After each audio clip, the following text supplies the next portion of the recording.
ನಡೆಯೋ ದಾರಿಯಲ್ಲಿ ನಿಯತ್ತು ಇದ್ದರೆ ತಡೆಯೋ ತಾಕತ್ತು ಯಾರಿಗೂ ಇರೋದಿಲ್ಲ. ಹೇ ಗಾಯ್ಸ್, ಮಿನಿ ಬ್ಲಾಗಿಗೆ ಸ್ವಾಗತ. 5:30 ಆಗಿದೆ ಆಲ್ರೆಡಿ. ಸ್ವಲ್ಪ ಲೇಟಾಗಿ ಎಚ್ಚರಾಯಿತು.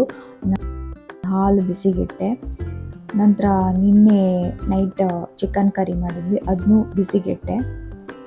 ನನ್ನ ಮಗ, ದೊಡ್ಡ ಮಗ 7 ಗಂಟೆಗೆ ಸ್ಕೂಲ್ಗೆ ಹೋಗ್ತಾನೆ. ಸೊ ಅದಕ್ಕೆ 6:30 ಒಳಗೆ ಬ್ರೇಕ್ಫಾಸ್ಟ್, ಲಂಚ್ ಎಲ್ಲ ರೆಡಿ ಮಾಡಬೇಕು. ಸೊ ಆಲ್ರೆಡಿ ನಾನು ಸ್ವಲ್ಪ ಪ್ರಿಪ್ರೇಷನ್ ನೈಟೇ ಇಟ್ಕೊಂಡಿರ್ತೀನಿ.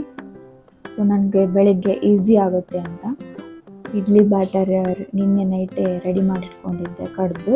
ಸೊ ಇವಾಗ ಉಬ್ಬಿ ಬಂದಿದೆ, ಸಾಲ್ಟ್ ಹಾಕಿ ಮಿಕ್ಸ್ ಮಾಡಿಡ್ತೀನಿ. ಸೊ ಉಪ್ಪು ಚೆನ್ನಾಗಿ ಬೆರೆತ್ಕೊಳ್ಳಿ ಅಂತ. ನೆಕ್ಸ್ಟ್ ಈ ಕಡೆ ಹಾಲು ಬಿಸಿ ಆಯಿತು, ಈ ಕಡೆ ಕರಿನೂ ಬಿಸಿ ಆಗಿದೆ.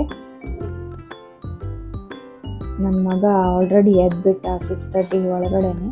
ಸೊ ಆಡ್ತಾ ಇದ್ದಾನೆ. ಈ ಕಡೆ ಬಿಸಿ ಬಿಸಿ ಇಡ್ಲಿನೂ ರೆಡಿ ಆಯಿತು.